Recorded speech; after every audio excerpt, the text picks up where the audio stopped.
Thank you, Mr. Chair. Good afternoon, Senator. Welcome. Please proceed. Thank you, Mr. Chair. I'm here to present SB 648. I would like to begin by thanking the committee staff for their diligent work on this bill. And I accept the technical amendments outlined on pages 5 and 6 of the analysis and amendments to strike section 5 of the bill to address the concerns.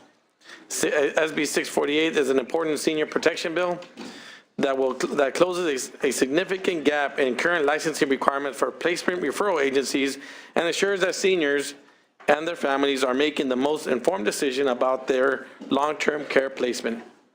Placement referral agencies provide a great service to our aging population, and they provide seniors and their families with resources and assistance in finding suitable long-term care or aging facilities.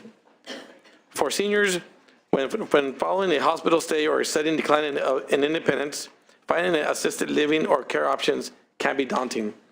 For some seniors may even feel rushed to find a care facility, leaving them susceptible to pressure and misinformation. Because current licensing requirements do not include agencies that refer seniors to residential care facilities for the elderly, a vast majority of these agencies are operating in California without any type of oversight. In Sacramento alone, in the Sacramento area alone, there are over 100 placement referral agencies providing these services. This lack of oversight has allowed for ample opportunity for some unscrupulous placement referral agencies to misguide and harm the seniors and families that need their services. SB 648 requires referral agencies to be licensed by the Department of Public Health and provide seniors with specific disclosure notifications. With me today to testify, we have Morgan Carvajal with representing Consumer Federation of California. We also have Shauna Reeves with the California Alliance for Retired Americans, and Don Gilbert to introduce a client. Thank you. Good afternoon, Chair and members. My name is Morgan Carvajal. I'm with the Hernandez Strategy Group here on behalf of the Consumer Federation of California. The Consumer Federation is the sponsors of SB 648, and we thank you for the opportunity to speak with you today. Wanted to go over the 3 key provisions of this bill. SB 648, I apologize. SB 648 really provides that placement care agencies or placement referral agencies are licensed. Currently, there's no licensure requirement. There's no oversight requirement for these agencies who do really a critical service in California that can also be harmful to seniors, but when done right, can be very, very helpful for seniors. The second thing it does is provide for disclosure requirement. These are common sense disclosures related to whether or not the agency is receiving a commission or a fee for the referral that they're making, whether or not they've ever visited the facility, what the contact information is for the facility and for the agencies. The third thing that this bill does, sorry about that, is it ensures that the senior's personal information remains private when they're using services from the referral agency. Over the last few weeks, CFC and the author's office have been meeting and working with several placement agencies and stakeholders to discuss the oversight and the need for oversight amongst this industry. Placement referral agencies, as I said, provide a very important service for seniors, especially those that have had a sudden decline in health or possibly a hospital stay that has made them less independent, and they are seeking services to help continue their care. But on top of providing a very important service for these seniors, we've also heard multiple stories about the unscrupulous kind of practices that the seniors could also endure when using these services. Without proper protections for the seniors and their families, they can find themselves being referred to facilities that aren't licensed, or to facilities that don't necessarily meet their needs, or even those that they cannot actually afford. SB 648 gives the seniors and their family members, whoever's working with the placement agency, the information they need to make an informed decision about their placement and their long-term care. We look forward to working with the placement agencies and with the other stakeholders very closely as this bill moves forward, and we urge your aye vote today. Thank you. Anyone else in support? Hello, my name is Shauna Reeves. I'm Director of Elder Abuse Prevention at the Institute on Aging, and I too would like to thank Senator Mendoza for carrying this important bill and for allowing you all, or for allowing me to speak to you all today. As an elder advocate, I have grown concerned about the rising number of placement agencies visiting the Institute on Aging, many of which have been employing aggressive and non-transparent sales practices. Without any regulations, it's really hard to tell good from bad, and elders and their families depend on us for guidance. At the Institute on Aging, we've learned of situations where elders were placed in multiple facilities simply for the commissions generated by the placement agencies. Also, many of these agencies promote themselves as a free service, not ever disclosing to the elders or families that they receive fees or commissions. And most egregiously, we have learned of situations where elders were convinced to transfer property to the placement agencies. This bill's fee disclosure requirement would help consumers better understand the business side of placement agencies, bringing transparency to an industry now plagued by murkiness. Lastly, the liability insurance requirement will protect elders when harm is done to them by unscrupulous placement agencies. For all of these reasons, I strongly support SB 648. Thank you. Thank you. Anyone else in support? Mr. Chairman and Senators, Don Gilbert representing the Coalition for Responsible Senior Placement Agencies. As the name suggests, it's a coalition of professionals in this area who believe the industry should be regulated, and we've been working with the Senator and the sponsors to that end because the profession should have some best practices associated with it. I'd like to introduce from the coalition Frank Sampson. Mr. Chairman and Senators, thank you for having me speak to you today. So you've heard the terms referral and placement. Whether we're a referral agency, placement agency, there is really a difference, and I think I want to just take a second to educate you on that.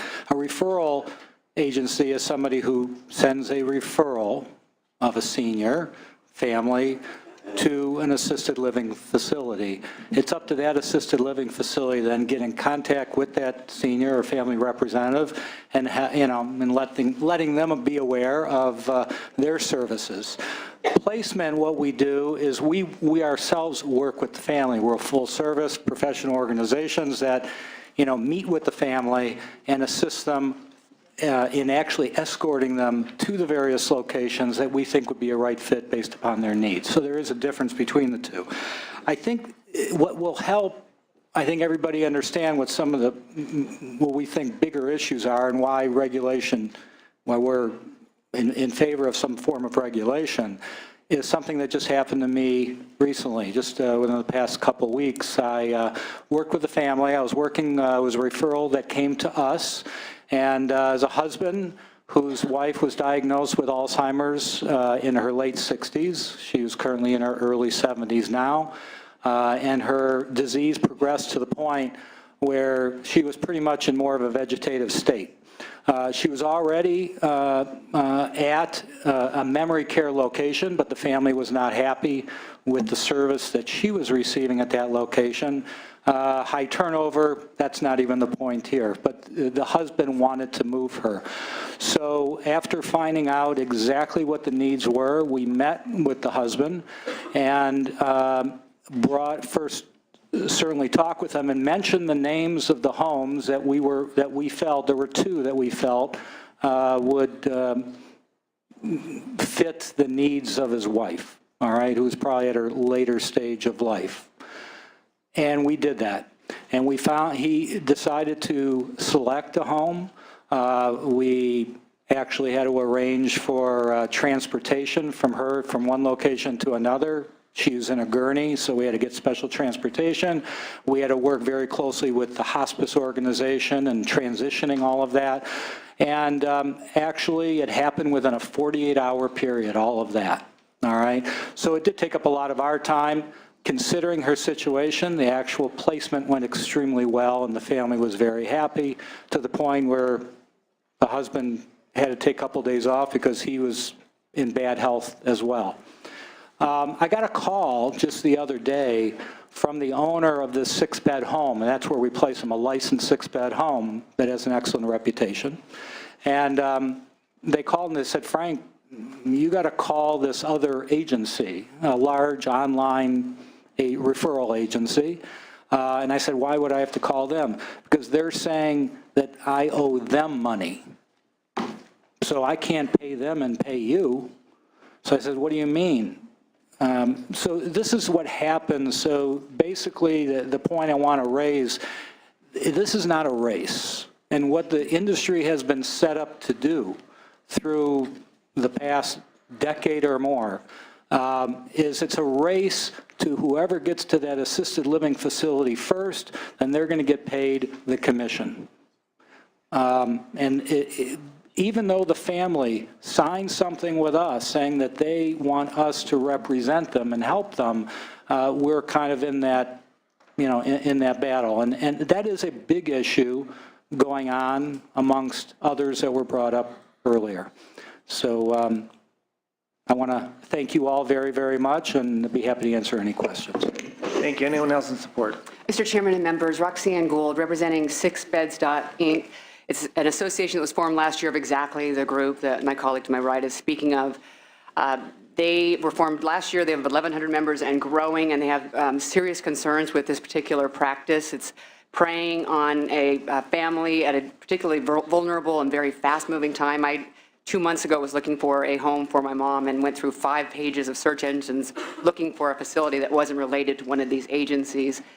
And when I did get a hold of one, they ended up sending me a list of 15 facilities without any understanding or even questions about my mom's condition. So one of our concerns would be that there should be some sort of requirement to have an awareness of the patient/resident's needs and a requirement to understand the facility that you're going to place them in so that there is some sort of a good match instead of just sort of a cattle call. In addition, since we're 6 beds, we're very small, and many of these facilities are contracted out and they're charged as much as 100 to 150% of 1 month's rent. And in our case, that's 1/6 of a whole month's income, and our facilities can't compete in that type of environment. And then I guess I'd say lastly, we don't believe there should be, it should be okay to provide kickbacks or incentives to refer a client, that the client should be placed or referred in a facility that fits, not just to the highest bidder. Thank you. Opposition.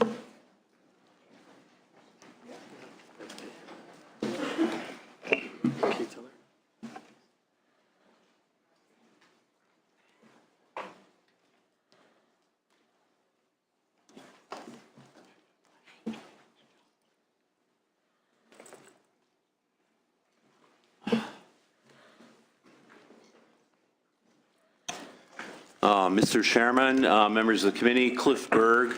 I am here today on behalf of A Place for Mom, which is a leading national internet referral agency.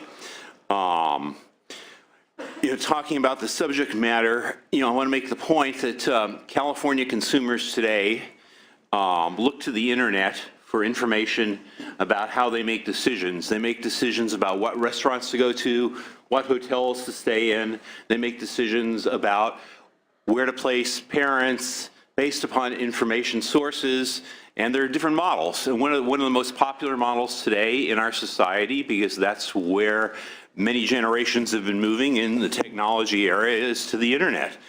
Place for Mom has successfully placed over the last 5 years nearly 10,000 families with assisted living in California, and has a network of nearly 7,000 facilities that they work with in the state of California. We can support legislation that provides for licensure. We can support legislation that provides for transparency. We can support legislation that provides for notice. So I am pleased to say that we are working with the author and have suggested amendments to make the bill workable. Our major concern really about this legislation is that, as introduced and still is before you, is that it is incompatible in terms of terminology and some of the provisions with an internet-based business model. And because of that, the bill as currently written would substantially interfere, create substantial liability, and create a number of issues for the model that internet-based companies use. We hope to work with the author to resolve those issues because we don't think the differences here are either ideological or philosophical. We think they're a matter of workability and ensuring that everybody's business model has an even playing field in California. The one thing we don't want the legislature to do is, in essence, to intervene in a very competitive market, and you have heard what a competitive market it is with small players, with local players, and with internet-based companies.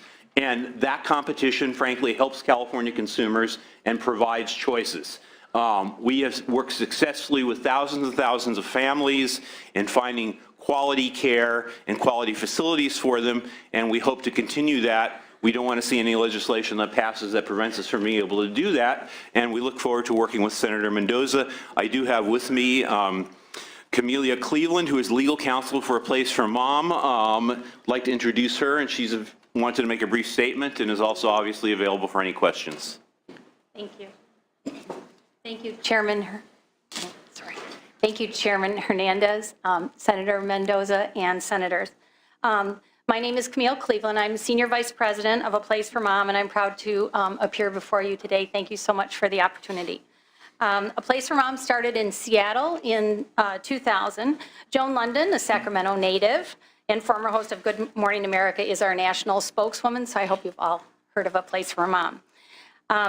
While the landscape of the senior living industry has changed dramatically over the past 15 years, A Place for Mom performs the same valuable service helping families that was at the core of its business vision. We provide information and support at a critical time in the lives of families when they are struggling to find the right place for mom and dad when they can't live at home alone anymore. We believe in the noble mission of senior living and in the remarkable difference it can make to improve the lives of seniors. A Place for Mom has over 650 full-time employees, with nearly 400 of those employees living and working in local areas of the country. We have 60 full-time employees in California, and our A Place for Mom network of communities has over 20,000 communities and providers throughout the United States and Canada. Our model is simple. People usually find us, as they do most services today, which was just mentioned, through an internet search. Overwhelmingly, we help sons and daughters find the proper place for their parents. I'm actually the target demographic consumer for A Place for Mom, even though I'm not going to say exactly what my age is. My parents are in their late 70s and early 80s, so I would be the target consumer. I live in Seattle, but my parents live in a small town in Michigan. So at some point, I would be calling A Place for Mom either at a critical time. I find myself in a hospital discharge room and realize my mother can't go home and care for herself, or I plan ahead and I call A Place for Mom to get a jump on what might be a longer transition process. Either way, the consumer is the one who contacts A Place for Mom. They fill out an information request, and they ask A Place for Mom to contact them by phone or email. When we receive that, we contact the family immediately and determine where they're looking in the United States. We then refer them to a local senior living advisor who lives and works in that area. So in my instance, I would be transferred to somebody who lives and works in Saginaw, Michigan, and that can talk to me about my mother's needs, and that senior living advisor would probably spend about 30 to 40 minutes understanding my mother's medical needs, her budget, any other needs she has, and whether what kind of activities she likes, whether she needs to take her pet to senior living with her. So there's a deep dive done into what my mother's needs are, and the senior living advisor can even arrange tours for me at that point. She will usually recommend at least 4 or 5 communities. Hopefully there will be that many that would be a good fit. Always 2, never 1, because we are a referral agency. We do not recommend, and we always encourage families. It's their responsibility to tour and make sure that facility is the right one for them. The local advisor does get credit for move-ins to our communities, but whether the community is $4,000 a month or $2,000 a month, our local advisor is compensated in the same manner. In other words, our local senior living advisors do not make any more for placing a family in a $4,000 a month location than they do in a $1,000 a month location.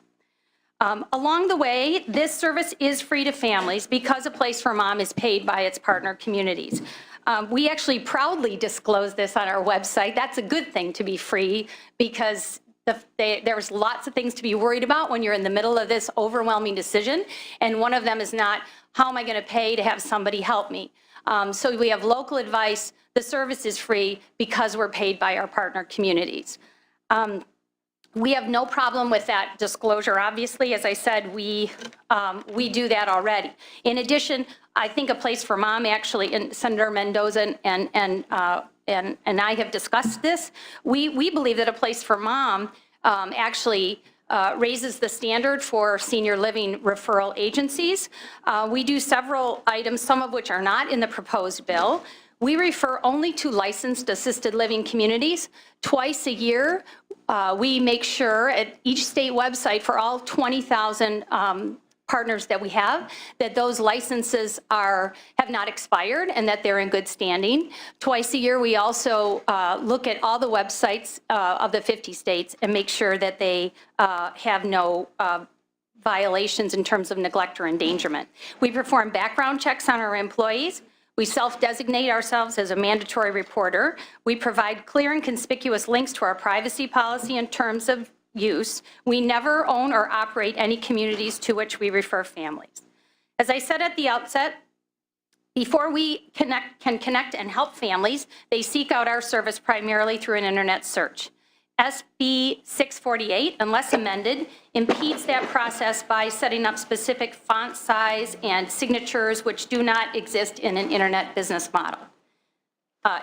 Also, as written, A Place for Mom actually prohibits us from referring families. We're encouraged by Senator Mendoza's willingness to fix SB 648 to make it even better for families and feasible for an internet-based company. Thank you. Anyone else in opposition? Yes, keep thanks. it brief, please. I will. I've practiced for 3 minutes. So if you started, I should do it. So thank you, Mr. Chairman. We have less than 3 minutes, though. Okay. Then I'm going to be off. My name's Andy Cohen. I'm the founder and chairman of Caring.com. We're a Silicon Valley-based company that helps families caring for aging parents. I started the company after losing my mom to her battle with cancer, and there wasn't at the time a good online resource to help families. So I started Caring.com as a free resource. We now get 3 million visitors a month. One of the services we offer, and so there's a big demand for caregiving information, and many people want to use the internet to do that search.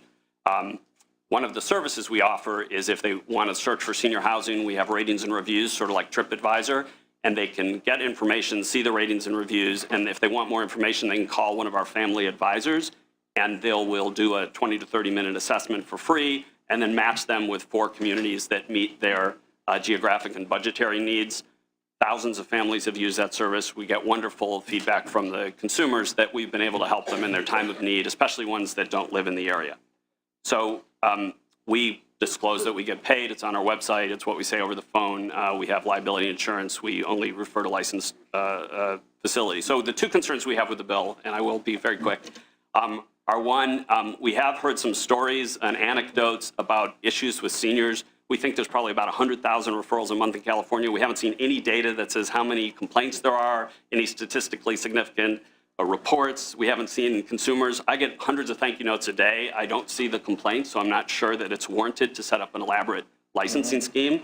And there are ombudsmen and there are channels for people that have problems, so that's our first question. And the biggest concern we have is we really see this as an internet, a discriminatory bill, because the folks behind it are this coalition of local agencies.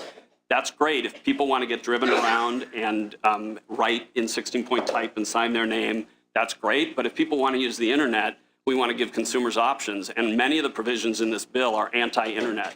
It has to be a written signature. You can't email the information to the provider to book the tour. You have to do everything with the signature and in person. You have to visit the facility to visit the resident afterwards. So all these things are great for local agencies and great for consumers, but we don't think, especially in California, there should be a bill that discriminates against internet companies, especially internet companies like Caring and Place for Mom that are helping hundreds and hundreds of families. So that's why we oppose the bill. We're committed to helping seniors, and we're committed to disclosure and transparency. We think that's happening now, but we don't think this bill was the right bill. Thank you. Thank you. Questions, Senator Mitchell? Thank you very much. I, in a previous life, ran a resource and referral agency for the other end of the spectrum, childcare. And quite frankly, the industry as a whole, we weren't open early on to the internet kind of movement into our field because we had, you know, because it was going to change the way we did business, but also because there were some concerns about what the family's experience would be in terms of really being able to have a full, complete conversation about what their unique needs were. Yeah. But specifically to Place Called Mom, you said that you only refer to your partner communities. That's correct. You said that We are a for-profit company. but that you don't own any of the properties you refer to. We do not. So what happens if I call and my specific needs aren't met by any of your partner communities? I appreciate the fact that your local person, their compensation doesn't depend on whether they send me to a high, medium, or low, but what if there's no match? Well, we wouldn't be able to refer you if there wasn't a match. And that happens? Yeah, it does, actually. A lot of times, too, in rural areas, if there's only one option, we also tell families, I'm sorry, but we can't help you. Even though we have one partner that might match with you, we never refer one because we feel that would be steering the family to that one location. So we always refer to two. But if there was not a match, we wouldn't be able to refer. And we definitely, there are families we can't help. And so how does one become a member of your partner community? You talked about they all had to be licensed, but like who's not a member? Are there categories of facilities? Oh, no, we have, and I'm sure it's the same with Caring, and I don't mean to speak for you, but we have partnerships with most of the national senior living, assisted living house communities, Emeritus, Atria, Brookdale, Sunrise, Holiday, the bigger ones. But then there are also various regional, 20, maybe they might have like 20 locations. So there's a lot of regional players as well. And then it goes down to the actual group homes, the smaller places. And we work with all of those, I assume. Yeah, and on our site, Senator, we show all the communities and they're free. You can browse.